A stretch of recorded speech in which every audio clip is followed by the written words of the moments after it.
I am going first, and I have an alright hand. All I need is 2 level 3 monsters, and then I can go full combo. And that's what I achieve here with Tsuchinoko and a Ghost Ogre and Snow Rabbit, which is very good as an Xyz material for the MATERIACTOR Exiguard, because it has an effect to return materials to the hand when my opponent normal or special summons a monster. And now I can extend with the Exiguard by summoning out Zeptwing and Exiraptor to go into the Goblin Bikers with Goblin Biker Big Gabonga into the Doug Charger to get our Goblin Bikers driving through. And now I can overlay into an Xyz Armor Fortress to grab the full armored Xyz. So then I can Xyz summon on my opponent's turn when I special summon goblin monsters from my graveyard during my opponent's main phase. So you're gonna summon back the Big Gabonga. So now I can Xyz summon into the Cicada King as a monster negate on the field. And now put the Prima Materiactor in the Pendulum Zone to then attach it to the Exiguard and draw a card. So we have a very good end board here. My opponent is playing Exo Sisters, a very competent Xyz deck, especially in this format. They have the Calm of the Grave! The Calm of the Grave. And I can't stop that, unfortunately, so they get to go Martha from the hand, the card that you absolutely want to stop when you play against Exo Sisters. They get to go both there, summon out 2, but I'm going to detach.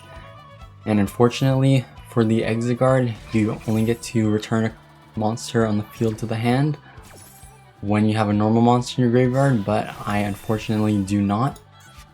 And here my opponent has an Exo Sister card that I've never seen in my life, an Armament. So then they can quick effect Xyz summon, so they dodge my Big Gabonga suck attempt. And now they attack over the Big Gabonga, and they're going to try and banish the Calm of the Grave, which isn't the end of the world for me. And thankfully it's not the armored Xyz, because now I can still Xyz summon. And I get to destroy their Michaelis with the Ghost Ogre, and now summon out the Clattersploder. And unfortunately, because I didn't attach a Goblin monster from my deck to the Big Gabonga during my end phase, I had to detach from the Cicada King, which means I can't activate its effect anymore to prevent the Xyz summon here, but that's fine because my opponent already used a quick effect to banish a card, so now they can only detach to add a spell and trap card, but I can stop that with the Bamboozling Gossip Shadow to change its effect to have both of us draw 1 card. Now they go to end phase, though they have 3 spell or trap cards set face down, which is quite scary because I'm not too great into spells and traps with this deck. Usually just monster negations and stuff like that. My opponent tries to Ash Blossom, but they forgot that they call by the grave my Ash Blossom during their turn, so it gets negated on my turn, their Ash Blossom, and they have both trap cards here, so my opponent knows that I can checkmate their trap cards by summoning out Totem Bird here. That requires 2 level 3 wind monsters, which the Speedroid monsters are, where you can detach 2 to negate the activation of a spell and trap card and destroy it. They know my tricks. They're going to play around it by activating both traps before I can Xyz summon Totem Bird, but now I can dodge the banish on the Terratop by tributing with the Grand Breakout, which actually came in clutch that I didn't attach my last Goblin monster to the Big Gabonga during my end phase of the first turn. Since I tributed with the Grand Breakout, my opponent can't activate the second effect of the Returnia, or they have to first banish a card on my field to then apply the next effect, but since they did not banish, they can't apply an effect to Xyz summon. That really played into my favor, and now I can Xyz summon it into Giga Brilliant to make all my monsters I control gain 300 attack. Though I had less than a minute of time on my clock, I totally forgot to change the attack position or the battle position of the Cicada King, which is my first mistake, and my second mistake is not knowing how to equip with the full armored Xyz. did not equip to the armor fortress, which means I lost out on 2100 damage. So now my opponent still has 2300 life points, which they should not have had. Oh, this is sloppy gameplay on my part. And now can summon out and add a spawn trap card, Goblin spawn trap card. I'm gonna add a second grand entrance. Thankfully my opponent did not have a Martha, otherwise I may have been in trouble. But I did have the Cicada King's monster negate, so maybe I was good, but that was like my only disruption. And here can overlay XD summon. We had enough to pull through. Here's a quick deck profile for our MATERIACTOR Goblin Biker deck in the Under 5-Star Festival. We have a clean 48 cards, so then I reduced the amount of times I draw bricks, and it worked pretty well for me. Now, let's get back into the games. This time, no sloppy gameplay. This is going to be a maximum full combo to showcase the absolute highest ceiling and potential that this deck can put out. So all you need is 3 level 3 monsters, which I achieve here with 2 MATERIACTOR monsters plus a Tsuchinoko. So let's see what this combo ends up being. Summon out the Zeptwing to summon out the Prima MATERIACTOR from the graveyard, as well as add another Prima MATERIACTOR from my deck to my hand to later attach to the Exiguard here and draw 1 card. So now I'll go into the Goblin Biker part of the deck here, and instead of detaching the Big Gabonga to the graveyard by overlaying the fortress over it, we're going to go into the Armored Torpedo instead to draw 1, and then activate the Grand Entrance to summon out the Clatter Exploder. And now go into the Cicada King and go XZ summon over the Armored Torpedo to summon out the fortress. Not going to overlay over the Big Gabonga this time. And now attach, draw 1, boom, boom, boom. Now I can set both of these. So this is the end board. I get an extra draw with the Armor Torpedo, and unfortunately I drew the full armored XZs. I also have hand traps, infinite permanence, draw, Ghost Ogre Ash. It's so Jover, and now I can showcase off the Exiguard interruption, return 2 to the hand, and also return my opponent's Evil Thorn from the field to the hand. So now they lost their normal summon, and they have the triple tactics talent that I negate with the Ash Blossom. They couldn't get even through 2 of my disruptions, and there was way more than 2 on my board. I am going second this time, and I'm going to activate Molcharmi Fuelos during my opponent's standby phase to play around triple tactics talent. Even though it's limited in this event, there's no reason not to play around it. And my opponent is on a Lyralisk deck. They're not going into the Xyz monster that searches a level 1 wing beast. They're just going to overlay 4 level 1s to go into the Ensemble Robin, which is a non-once per turn to return a special summon monster to the hand when I special summon a monster. So going to activate the emergency teleport to chain it to the Exoraptor so I can get a Ghost Ogre and Snow Rabbit on the field. And now I can summon out the Exoraptor at my point, and now I can trigger the Jackalope, and my opponent's going to activate the Ensemble Robin, which I checkmate with the Ghost Ogre, which is the reason why I chained. And now I can destroy it, which means it can only get 1 use, and all I need is 2 level 3 monsters here, which now I have 1 Tsuchinoko, and I didn't use my normal summon yet, which means I can normal summon the Prima MATERIACTORs, and now go into the Exiguard, and now it is over from here, unless my opponent has a hand trap, which they can have here. But looks like they didn't use Valor Ash on my Exiguard, which means I can have 2 more level 3s to go into the Big Gabonga.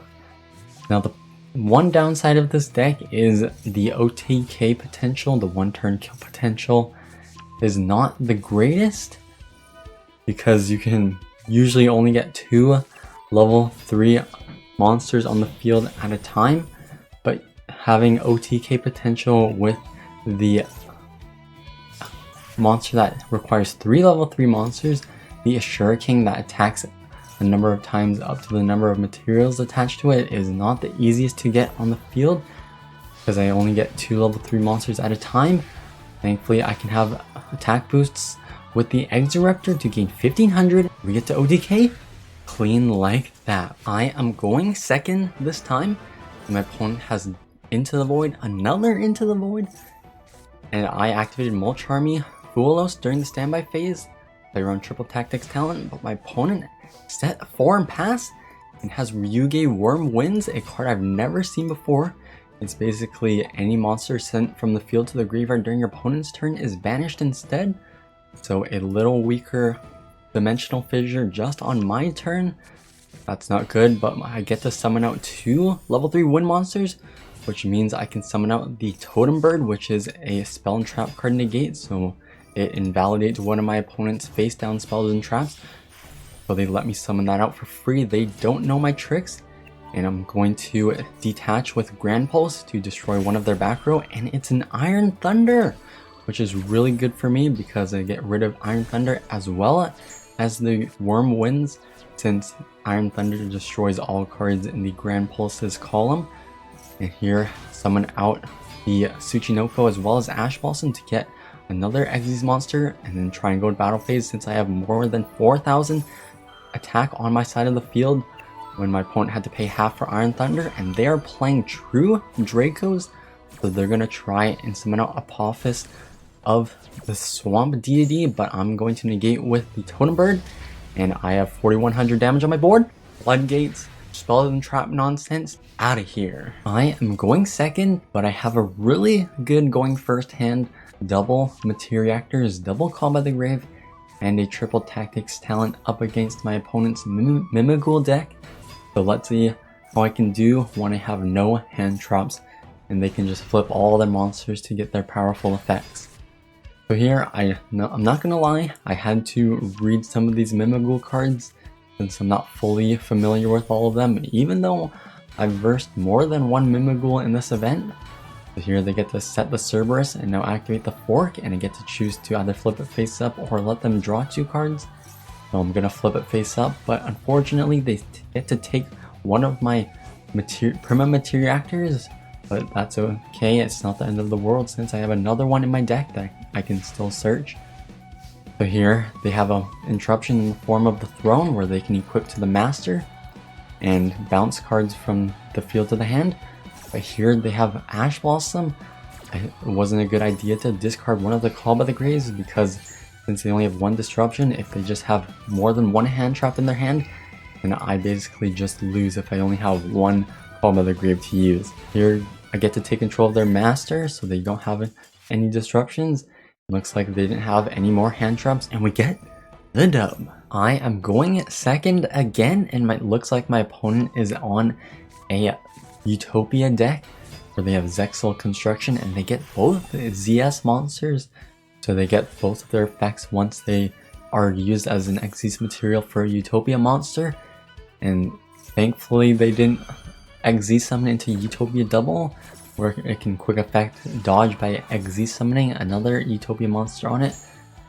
Here they just summon out regular Utopia so I can negate it with Infinite Impermanence, negate both of the effects of the ZS monsters, so they can still keep going with the rank up magic Zexal Force, and they get to summon a really good Utopia monster, the Ultimate Leo Utopia Ray, which can quick effect negate one of my monsters and have its attack. And they also have the Twin Pegasus, which on a resolution of a monster's effect activation, they can negate it. So here going to summon out the Ghost Ogre and Snow Rabbit to so I can destroy my opponent's monster here. And thankfully I have the Goblin Biker Grand Breakout that I can activate to tribute the Doug Charger in order to dodge my opponent's effect negation. And I can also destroy their monster, but they're going to negate the Ghost Ogre with the Twin Pegasus, but that's okay since I got to waste their Twin Pegasus negate as well as their Ultimate Leo Utopia Ray interruption as well.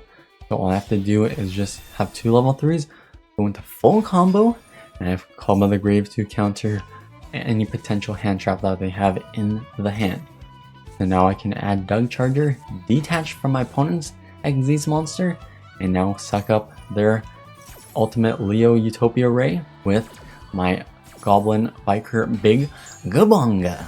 And they had nothing left. They knew the fate was sealed. Here's my MATERIACTOR Goblin Biker deck profile for the under 5-star event. Let's start with the MATERIACTORs. We have 3 Exoraptor, we have 3 Zeptwing, we have 1 Gigadra, and we have 2 Perma MATERIACTOR, and in the extra deck we have the 1 Exiguard. And you also have 1 Sangan Kaiman, which adds a level 4 or lower fire dragon monster from the deck to the hand, and that would be a Zeptwing. And for the goblins, we have 3 Dug Charger, 1 Clatter Sploder, 1 Mean Merciless, 1 Grand Entrance, 1 Grand Breakout, and 2 Big Gabonga. I used to play 2 Grand Entrances until I swapped one out for a 3rd Dug Charger, so I get more goblin monsters to add as material for the last effect of Big Gabonga, where I attach a goblin monster from my deck during my end phase. And we have a couple engines here, so let's start with the Danger engine. We have 3 Jackalope, 3 Tsuchinoko. These cards are really good because when they're discarded, they get to summon themselves out, and that's really good for cards like the Exoraptor and the Gigadra that require a discard in order to use their effect. So that's a great addition here. And we also have the Emergency Teleport engine, where basically I can just summon out a Ghost Ogre and Snow Rabbit, which can activate its effect not only in the hand but also on the field. And we also have the Terratop engine, where you can just summon out the Terratop when you control no monsters to add the Taketomborg and summon itself when you control the Terratop, and you get a 1 card rank 3. And now for the non-engine, we have 3 Droll, 2 Ghost Ogre and Snow Rabbit, 3 Ash, 3 Molcharmy Fuelos, 3 Infinite Impermanence, 1 Triple Tactics Talent, and 2 Called by the Grave. Now for the extra deck, we have 1 Giga Brilliant, Totem Bird, Hauntal Mech Grand Beast Grand Pulse. We have a Bamboozling Gossip Shadow, Cicada King, Ashura King, 2 Exy's Armor Torpedo, and we have the Big Gabonga, Exiguard. We have the full armored black Ray Lancer. We have a full armored Utopic Ray Lancer. And we have a Digibug Korabage. And we have the Exy's Armor Fortress, which detaches the material to add the full armored Exys. And that is the deck profile for the MATERIACTOR Goblin Biker deck.